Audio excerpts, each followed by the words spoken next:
Have you ever wanted to achieve something in your life as a person, as an individual, as a family, as a business, as a ministry, as a church, or even as a country if you're a president of a country listening right now? The Bible has a teaching here that is very interesting in Genesis 11, verse 6. It says, "And the Lord said, Behold, there are one people, and they have all one language. And this is only the beginning of what they will do. And nothing that they purpose to do will now be impossible for them." Wow. People will gather together. They were united. They had one language. They understood each other. They knew what they wanted. They had a specific goal.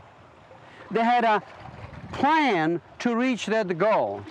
And God says, because they're united, and because they have a plan, whatever they purpose, whatever they plan, whatever they organize, whatever they decide, whatever they think of doing, and they do it because they're doing it together, they are going to succeed.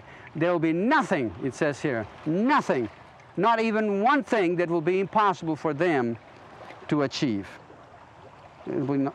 Nothing will be impossible because they have one purpose. Notice that word "nothing will be impossible" is really closely connected with purpose. Maybe you could call that purpose an intense desire. Maybe you can call that passion. Maybe you could call it "I can't live without it." But whatever it is, you gotta have that if you want it to be impossible, to be possible for you, that nothing will be impossible for you. You have to have that united purpose. It has to be very clear, written down on paper. It says in Habakkuk, write the vision down. Make it clear and plain so everybody understands. You understand. There is one language. Everybody understands. And you are united behind that. You know, every Friday, my family and I come together with our 6 children, and we spend 3 to 5 hours every Friday night, or maybe some on Saturday night, depending on how the Friday goes. And we spend 3 to 5 hours together. We sit in our family room. We take the scriptures. We actually read a daily devotional from our website. One of the devotionals from that day, we read it, then we discuss it. Then we read some issues from the week that I have gathered either through internet. For example, if there is problem with student debts, or if there is problem with housing, or if there is problem with married people or with health issues, whatever is current at the time, and then we discuss that as well. But before we start, we just sit down and ask them, how was your week? How are you doing? And each one shares, each one of the 6 children shares how their week was. Then we discuss those issues. We analyze them, and then we go through the scriptures, and we study them together. And then I ask them questions. How do you understand this? What does this mean to you? How does this apply in your life situation, where you are at?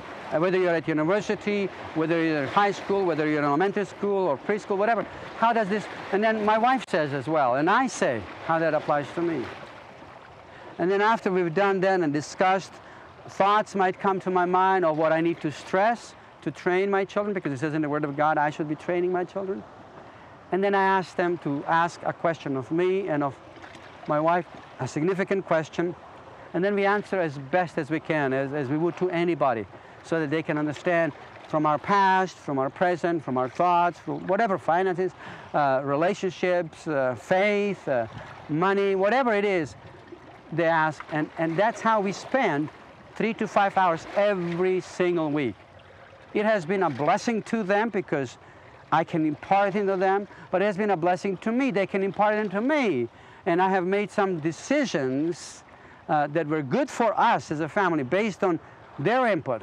Like, for example, the book God's Healing Secrets came as a result of my girl, the second girl. At that time, he was about 9 years old. she gave the title for the book, or if we need to do some financial choices, their input, the children's input, has been very valuable to me to make a proper choice. But that way we have been succeeding in our family as a family, and in the ministry, and in every area of our lives. So I want to encourage you as well to be united under one purpose, one passion, one intense desire, and pursue it with all of your heart. It says here, whatever they do, you know, in other words, it's required that when you have an intense desire, when you have a plan, when you have a goal, when you have how to get there, to actually do it. Because if you have the greatest of ideas and you sit on them, nothing will happen, because nothing begets nothing. It says actually in Mark 9:23, if you can, all things are possible for one who believes. This was a father coming to Jesus whose son was mute, and he had evil spirits attacks, and his disciples couldn't do anything. And he says, if you're able to do something, please do it. And Jesus says, if you are able,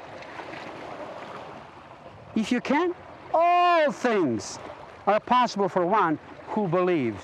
In other words, when you have an intense desire, burning desire, when you have a passion and a specific goal that is clear, and you know that before you even get there, you know what the results you can expect, and then you have a plan, one day at a time, 1 week at a time, one project at a time, to get to it, and then you put your effort, then you believe that you will be able to reach it. All things are possible to those who believe, who lay trust, who have full confidence. You cannot imagine not reaching your goal. You cannot imagine not getting to that point. In other words, that image of your end result is so inside of you that it's just a matter of time before it manifests itself, because all things are possible to those who believe, to those who trust, lay confidence, rely upon God, and rely that what He's teaching them and saying them, they can do. Because He says all things are possible to those who believe. You know, if you're the one who believes, then it will be possible to you. So if you want to reach a goal as an individual, if you want to reach a goal as a family, as a business, as a ministry, or as a country, come together with the key people in your home, in your business, in your ministry, in your country. Discuss it together. Create a clear vision, goal, purpose that will be good for everybody involved and many other people. And then create a plan, step at a time, and pursue it with all of your heart, believing, even before you reach the end, that you are going to get there, because all things are possible. God said here in Genesis that nothing will be impossible for them when they decide and they do it. So get out there, conquer that mountain, overcome that obstacle, reach that destination, and be all that God intends you to be. And He says, all things will be possible to you, because you're united, you're clear, you have an intense desire, you're doing what it takes to get there, however long it takes. You know, sometimes when people succeed, they don't see all the work that went ahead in preparation and in labor and life in insignificance, and then suddenly they became significant, and they say, wow, you became a star overnight, or success overnight. No, nobody becomes star or success overnight. All those stars, they had to do all kinds of smaller things to start with, and day in and day out perfect their ability to sing, to perform, to produce a product or a service. And then, through their labor, they became known. And then suddenly we hear about them and think it's an overnight success. No, it's not.